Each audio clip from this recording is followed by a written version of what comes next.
Dhenukāsura.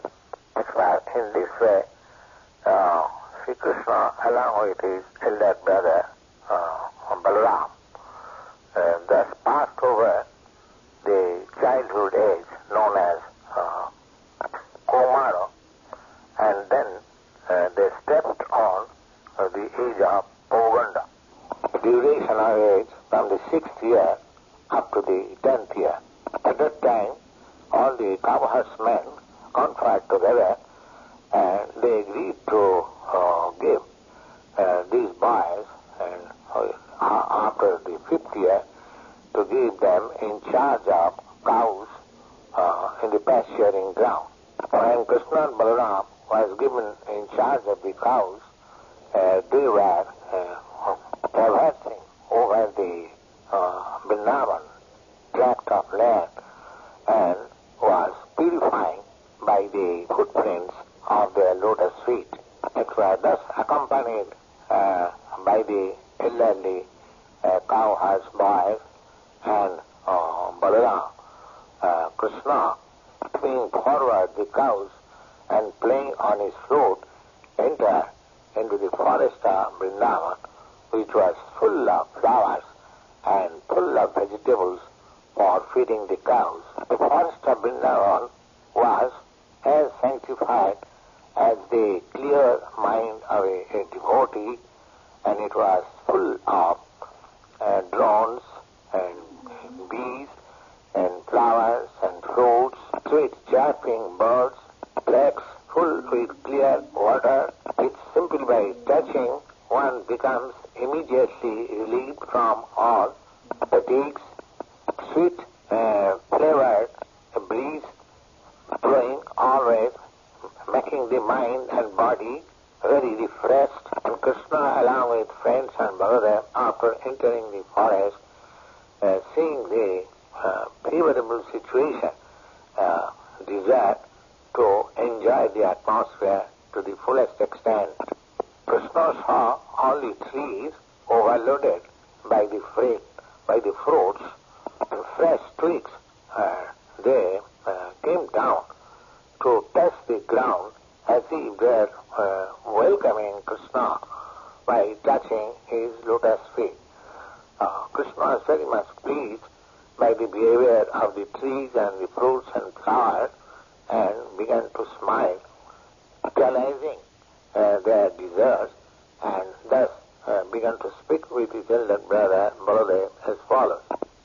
My dear elder brother, you are the supreme of all of us, and your lotus feet is worshipped by the demigods. Now, just see how these trees, full with fruits and flowers, went down to worship your lotus feet. It appears that because they have been put into this form of life of trees, they are trying to get out of the darkness by which they have been obliged to accept these forms of trees. Actually, these trees born in the tract of land of Vrindavan, they are not ordinary living entities. They are on account of their past life, quite an impersonal philosophical point of view. They are now put into this condition, standstill life. Now they have got the opportunity of seeing you in Vrindavan, and they are praying for further advancement in spiritual life of your personal association. Similarly, the three species of life are obtained by living entities in the modes of darkness. So, the impersonalists and Bhakti philosophers are such darkness, and in order to predicate from this darkness of life, your presence is taken fully advantage of. I think the drones who are buzzing all around you, they must be your devotees from their past life, and cannot leave your company because nobody can be better affectionate master than yourself. You are the Supreme Original Personality of Godhead, and the drones are just trying to spread your glories, chanting every moment. I think some of them must be great sages, devotees of your Lordship, and they are hiding themselves in the form of drones because they are unable to give up your company even for a moment. My dear brother, you are the Supreme Worshipable Godhead. Therefore, just see the peacocks, great ecstasy, are dancing before you. And so far, the deers are concerned, whose behavior is just like the gopis, and how they are welcoming you with the same affection. The kakus who are residing in this forest, trying to receive you with great joy, because they have considered that your appearance is auspicious at their home.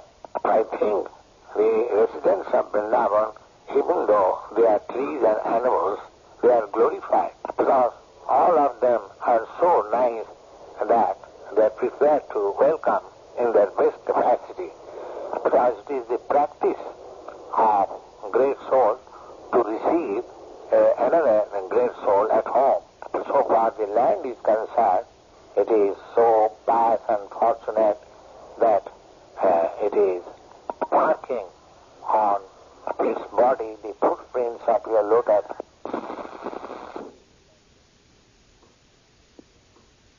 Step number 18, Krishna. Step number 18, Krishna. July 19. Kakus who are staying in this forest just welcoming you by their sweet voice, and it is quite natural for these Vrindavan inhabitants to receive a great personality like you. The land of Vrindavan is also fortunate because on the ground you are leaving the impression of your footprints. The herbs, creepers, and plants, they are also so much fortunate that they are touching your lotus feet.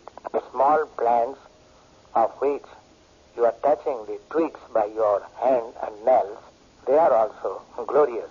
So far the hills and the rivers are concerned, they are also glorious because you are putting on your glance over them. Above all, the damsels of Braja, the gopis, they are still more glorious because you embrace them with your strong arms, being attracted by their beauty. In this way, both Lord Krishna and Balaram began to enjoy the residence of Vrindavan in full satisfaction, along with the cubs and cows pasturing on the adjoining ground on the bank of Jamuna. In some places, both Krishna and Balaram were accompanied by their friends, and they were singing, imitating the humming sound of the drones, accompanying Krishna and Balaram, who were garlanded with the forest flowers. While walking like this, the cow-huskers sometimes imitated the cracking sound of the swans in the lakes, or when they saw that the peacocks were dancing, they also imitated the peacock dancing before Krishna.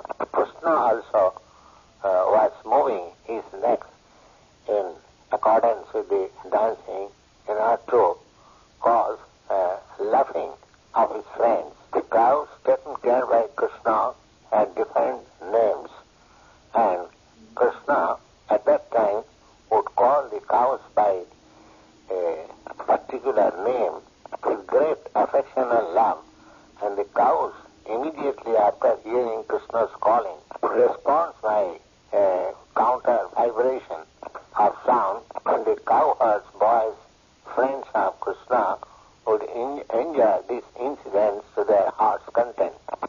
All of them would imitate the sound vibration made by different kinds of birds, especially the chakor, peacock, cuckoo, and bharatwaj. Sometimes when they would see other weaker animals are fleeing, being afraid of the sound of tigers and lions, the boys, along with Krishna and Balaram, they would also imitate the animals and run away along with them. In this way, when all the boys, Krishna and Balaram, felt some fatigue, they would sit down in some particular spot, and Balaram would put his head on the lap of some boy just to take rest, and Krishna would immediately come and begin massaging over the legs of Balaram. Sometimes he would take a palm pen and pour it on the body of Balaram to cause a pleasing breeze in order to relieve him from the fatigue condition. While Balaram would take rest like that, other boys, they would sometimes dance, sometimes sing, sometimes begin wrestling amongst themselves, sometimes jumping somewhere, and while the cowherds were engaged, Krishna would immediately join them and catching their hands to enjoy their company by laughing and praising their activities. Krishna, when he would feel himself tired and fatigued, he would take sometimes shelter on the root of a big tree and lie down, or sometimes take the shelter of the lap of some cowherd's boyfriend and lie down on the ground, utilizing the root of the tree and the lap of the boy as his pillow. When Krishna would lie down like that, some of the boys would immediately come and begin to massage his legs, or some would be engaged in fanning him over the body with some hand made of leaf of the trees. Some of the cowherds boys who were intelligent than the others would begin immediatly singing in very sweet voice so that Krishna would be pleased. Very soon his fatigue condition would go away.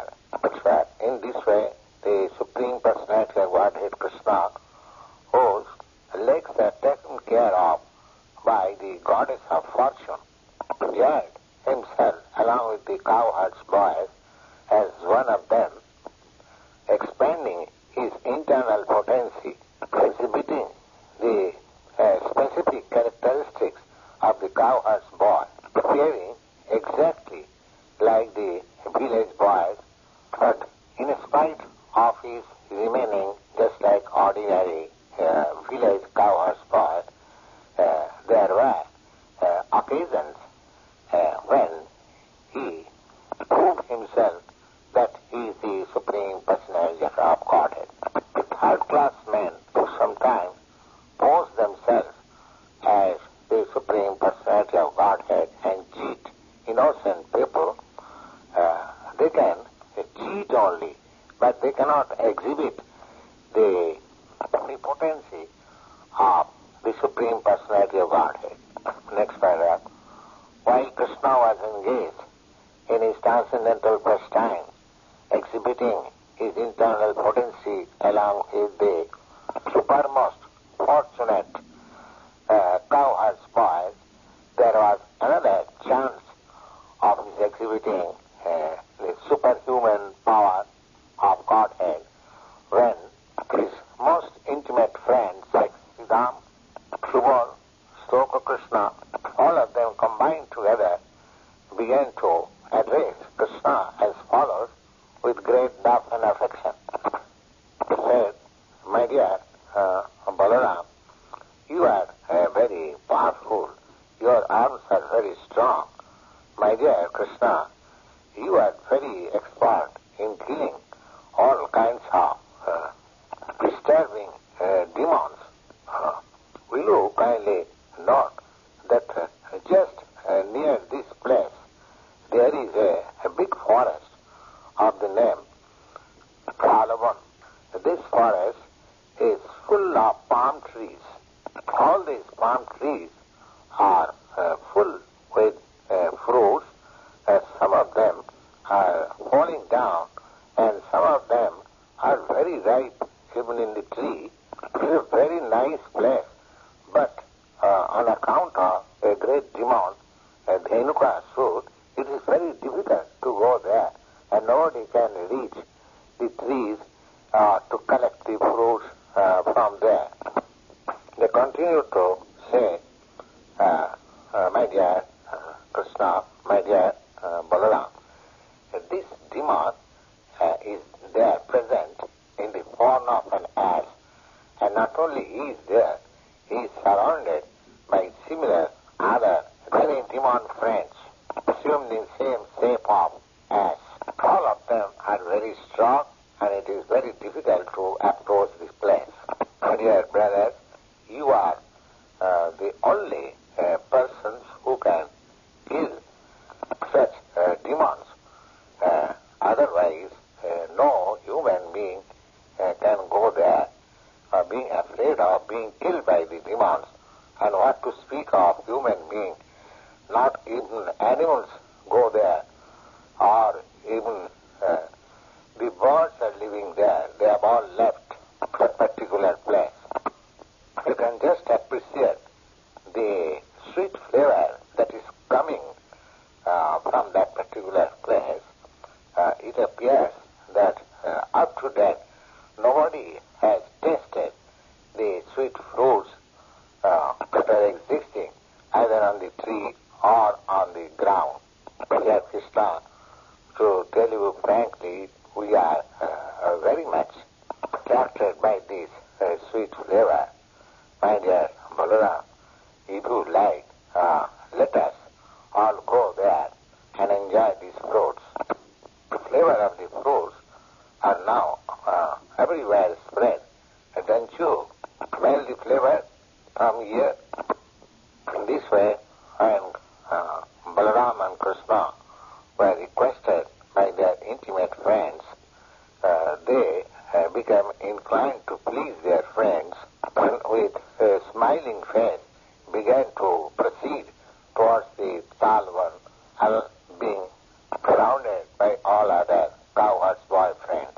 By Balaram, immediately after entering the Talavan, began to jerk all the trees with his arms, exhibiting the strength of the trunk of the elephants. Immediately, on account of this jerking, all the ripe fruits fell down on the ground. While the fruits were falling, by hearing the sound, immediately the demon, Dhenukāsura, who was staying there in the form of an ass, began to approach the place with great force and trembling the whole field, so that all the trees began to move as if there were occurrence of earthquake. Demon in the form of an ass, first of all, appeared before Balaramji, and just moving a little behind, began to kick by his hind legs on the chest of Balaram. With the first kicking, Balaram did not say anything, but the demon again came back and with great anger again began to kick on the chest of Balaram. This time, Balaram immediately caught hold of the two legs of the ass in one hand, and immediately wielding the ass all around, threw him on the top of the trees. Demon, however, while he was being wheeled round by Balaram, lost his life. The palm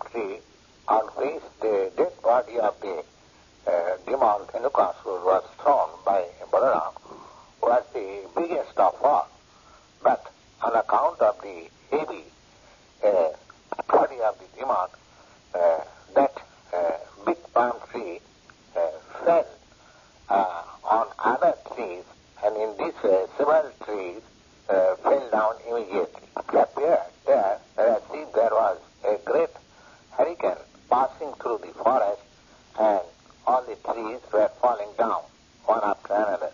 This exhibition of extraordinary strength by Balaram is not astonishing, because Balaram is the personality of Godhead known as Ananta Seshnag, who is holding all the planets on the head of his millions of hoods. The whole cosmic manifestation is maintained by him exactly like the two threads, long side and wide side, fabricating the weaving of a cloth. That is, all the friends and associates of the Dhenukāsura as immediately combined together and attacked Rama and Krishna with great force. They determined to retaliate and revenge the death of their friend Dhenukāsura. Krishna and Balaram, both of them, began to catch them, each one by the hind legs, and exactly in the same way wheeling them, killed all of them. All of them were exactly in the same way thrown over the palm trees. On account of the dead bodies of the asses thrown on the top of the palm trees, there was a nice panoramic scene, as if clouds of various colors assembled there. Hearing these great incidents, the demigods from the higher planets began to shower flowers on them, began to beat their drums, offer their devotional prayers for Krishna and Balaram. A few days after the killing of this Dhenukāsura, people began to come into the forest known as Talvan to collect the fruits, as well as the animals also began to come there to feed themselves with the nice grasses grown there.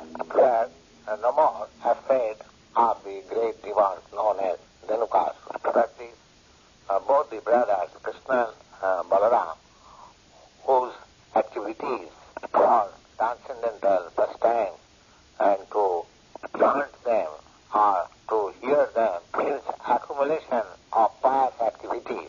That the Vrindavan village, along with the cowherd's boy, who were all engaged in praising the uncommon activities of Krishna and Balaram in the forest.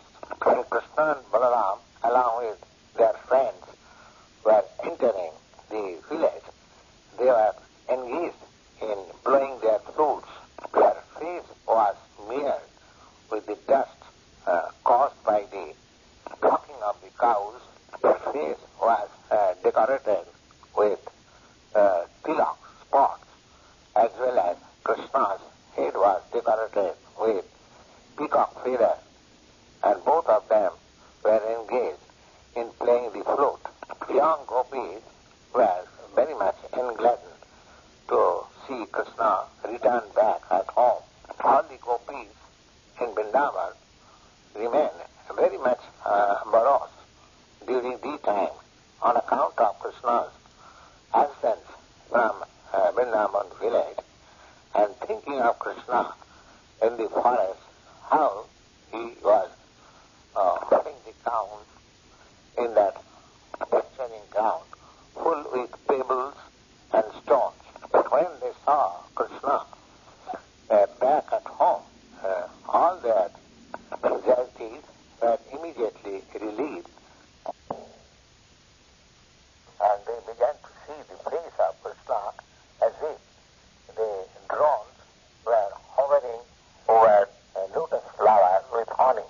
When Krishna was entering Vrindavan village, the young gopis were smiling with flashing face. Krishna was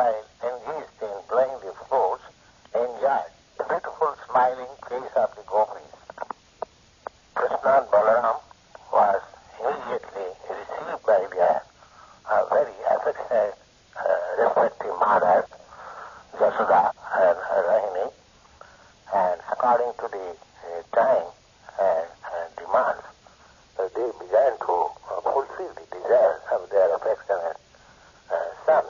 While they were rendering service to their transcendental sons, at the same time they were bestowing benediction and blessings upon their sons.